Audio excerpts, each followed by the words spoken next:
અમદાવાદમાં બનાવટી દવાના વેચાણ સામે તંત્રની કડક કાર્યવાહી 30 થી વધુ મેડિકલ સ્ટોર અને એજન્સીઓમાં તપાસ કરવામાં આવી છે। નકલી નિકાર્ડિયા રિટાર્ડ 10ના 1250 ટેબ્લેટ જપ્ત કરવામાં આવ્યા છે તો નડિયાદથી 660 અને ભાવનગરથી 590 ટેબ્લેટ જપ્ત કરાયા છે। રૂપિયા 1,70,000નો શંકાસ્પદ દવાનો જથ્થો પ્રતિબંધિત અન્ય શંકાસ્પદ દવાઓના પણ નમૂના લેવામાં આવ્યા છે।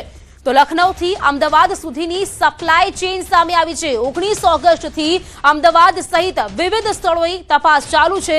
ખોરાક અને ઔષધ નિયમન તંત્રની તપાસ હજુ પણ યથાવત છે। ત્યારે સ્ટેટ કેમિસ્ટ ડ્રગિસ્ટ એસોસિએશનના પ્રમુખ કહી રહ્યા છે કે વધુ ડિસ્કાઉન્ટ આપતા હોય તેનાથી ચેતવું જોઈએ। તો બનાવટી દવાના વેચાણ સામે તંત્ર સજ્જ છે અને કાર્યવાહી કરવામાં આવી રહી છે। જે કામગીરી અત્યારે ચાલુ છે 30 થી વધુ મેડિકલ સ્ટોર અને એજન્સીઓમાં તપાસ કરવામાં આવી રહી છે।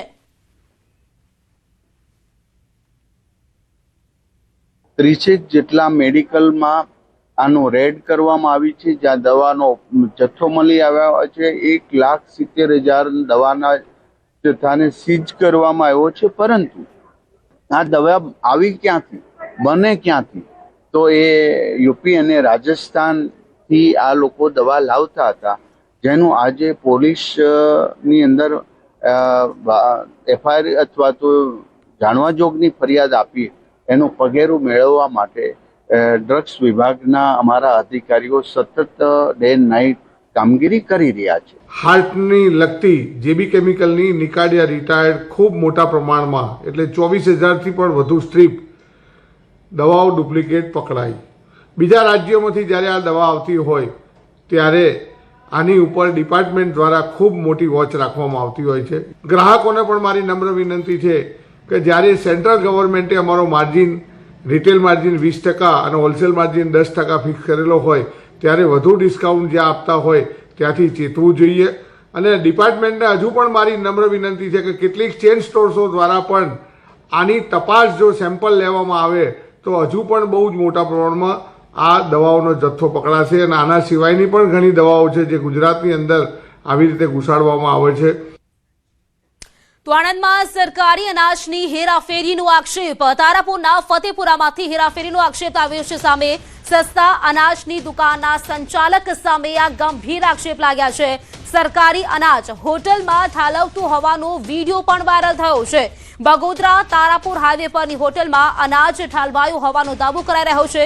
ફતેપુરાની સસ્તા અનાજની દુકાન સાથે જોડાયેલો હોવાનો આ વિડીયો છે તે વાયરલ થયો છે। સોશિયલ મીડિયામાં વાયરલ વિડીયોથી તંત્ર સામે પણ અનેકો સવાલ ઉભા થઈ રહ્યા છે। અશ્વિન રાઠોડ સસ્તા અનાજની દુકાનનું સંચાલન કરતા હોવાનો ઉલ્લેખ છે, તો સરકારી અનાજ હોટલમાં પહોંચાડાયો હોવાના આક્ષેપથી ચકચાર મચી ગઈ છે।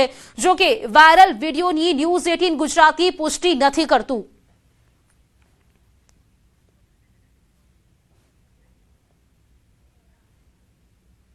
ભાવનગરમાં ઝેરી દારૂ કાંડમાં મૃત્યુઆંક વધ્યો છે। વધુ એક યુવાનનું મૃત્યુ થતા મૃત્યુઆંક 13 પર પહોંચી ગયો છે।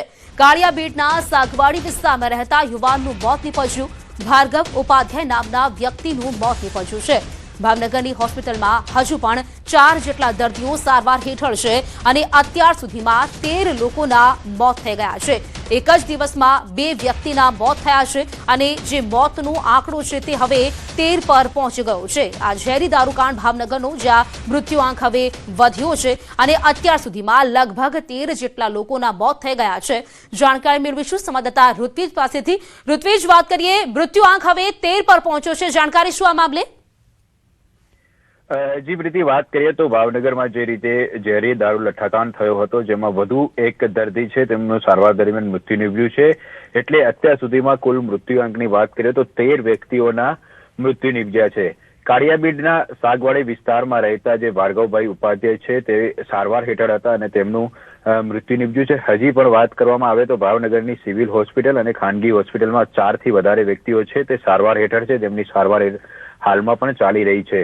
એટલે ખૂબ જ ગંભીર બાબત કહી શકાય કે અત્યાર સુધીમાં 13 વ્યક્તિઓએ જીવ ગુમાવવાનો વખત આવ્યો છે। સાથે સાથે બીજી તરફ વાત કરીએ તો એસએમસી દ્વારા પણ આ સમગ્ર મામલે તપાસનો ધમધમાટ શરૂ કરી દેવામાં આવ્યો છે।